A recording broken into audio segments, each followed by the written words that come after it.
So how do you start a real estate team? I get that question almost every single day. People get busy in the business, and when they get busy in the business, they start to give up what they really want to do most in life. And so at the expense of serving clients, they let go of the things that really matter. So once you've determined that you really want to start a team, how do you do it? Well, in this video, I'm going to take you step by step on how to start a real estate team. As you watch this video, I want you to stay to the very end, and I'm going to share with you the top 10 things that a great assistant can do for you that'll free up your time, free up your life, and put you well on the path to starting your real estate team.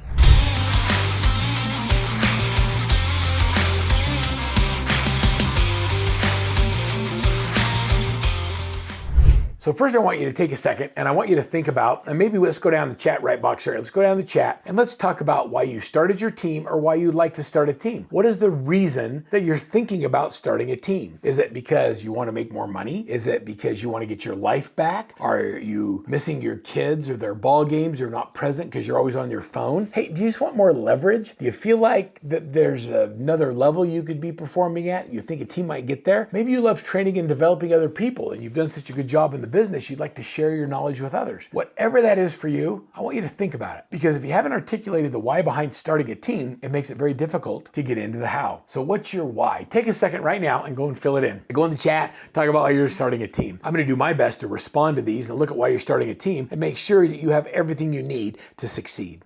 So the first thing we do in starting a team is we determine where our gaps are. And I'm going to tell you that the first gap is almost always in the administrative tasks that you do. We spend 70 to 80% of our day doing activities that we should outsource to an assistant, a client care coordinator, or a virtual assistant. And so if we can eliminate the 70% of the activities or the day that you spend doing non-dollar productive activities by hiring an assistant, it is game changing. Once you have an assistant, you're able to perform more because you prospect more, and then you can talk about the other elements of a team. When we talk to team leaders, and we do this a lot, they'll say, well, I don't know if I have enough work for an assistant to do. What should I give them? And so I'm going to give you the 10 things that an assistant can do. Let's go through them and let's talk about how to delegate those things. And you can use an assistant or a virtual assistant to do many of these things. Every state is different, so you have different licensing requirements. And so I never want to tell you to do something that you must have a license to do. So make sure you check with your state regulations and you comply with what the guidelines are. All right, so number one is think about email hell. How much time do you spend going through your emails and looking at emails and managing them, putting them in folders? A great assistant can manage your email and they can handle your schedule. The second thing a great assistant can do, and this is probably one of the most impactful money-making activities, is to really manage and update your CRM. You see, your CRM, your client relationship manager, is the hub to which everything in your business is handled. A great assistant manages your CRM, makes sure people that have birthdays get notified, sends out mailers, makes sure that your marketing goes out, communicates with people on your behalf when they have great events that are happening, or lets you know when you need to reach out to someone who's had a family member diagnosed with cancer or a serious disease or had a new baby or chose to move. You have to be thinking about your people, and there's a lot. So a great assistant helps you do that. The next thing your assistant can do is really prepare you to be an expert when you're meeting with clients. And that includes preparing your listing and your buyer presentations. And so when you have a new listing appointment, your assistant should be able to go in and create all of the comparables, your listing packet, what separates you, your premium marketing plan. They send out a pre-listing package, kind of like the opening ceremonies to the Olympics, so that when you get there, they're already sold on you. It's a critical thing that takes a lot of time, and you might think, oh, how do I train someone to do this? Well, once you train it, you do it on video, you only have to train it once, and then you have someone that'll do it for the rest of your life. So you're constantly training and developing, helping them get better,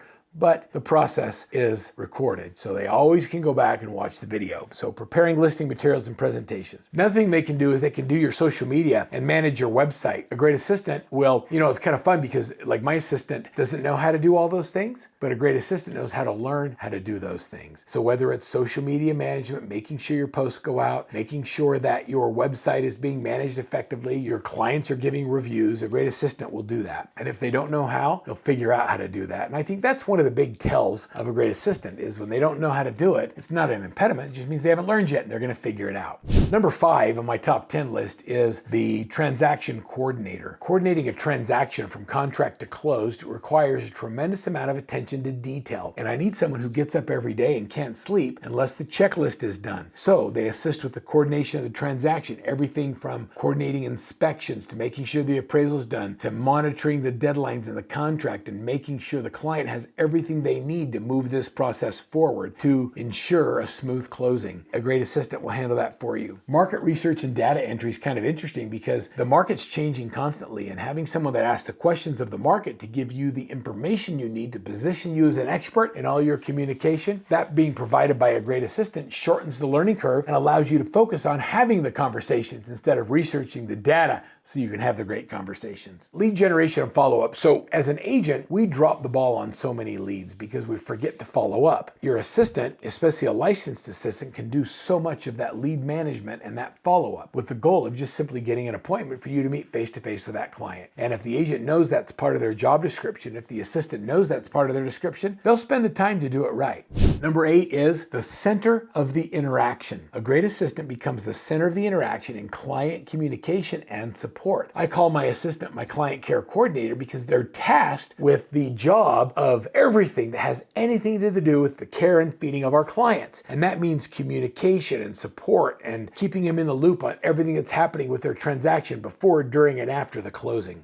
And next, just think about all the stuff, just the miscellaneous administrative stuff that comes up. Everything from doc prep to filing to making phone calls to making sure that I have all the things that I need, both in my personal life and my business life. A personal assistant can also be your administrative assistant if the job description is set properly. And number 10, and this is great, it's collecting feedback and collecting information about showings. When you carry a lot of listings and agents and buyers are looking at properties, it's critical that you organize feedback in a way that is given back to the seller so they can help determine whether or not their strategy for selling the house is accurate. Sometimes it's price, sometimes it's condition issues that need to be addressed, and sometimes it's location. And we can't change that one, but the seller needs to know that you can almost always have 2 of the 3, and if we can't change the location, maybe it is price or maybe it is condition that needs to be dealt with.